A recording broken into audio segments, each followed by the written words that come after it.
Salamat kayo ning pamuntagon nga niya. Nagkatigong kami dinhi sa amo. Diha sa imong kayo, Lord.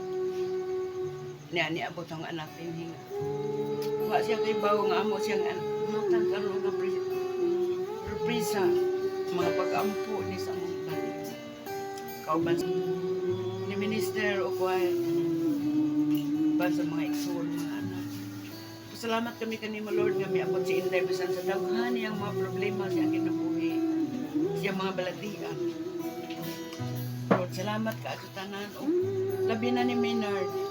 Di kan siyang pagkahimugso.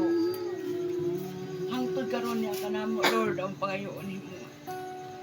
Magbinutan siya Lord nga siya mangaway namo Lord. Ako pangayoon niya Lord karon. Si Binte na yan Lord. Kayong salamat Lord.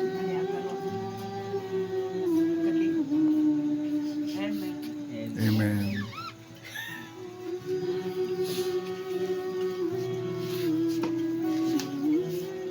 Sana pudlay. Request ko lang ng sulti mo. Lalong naman. Lord God,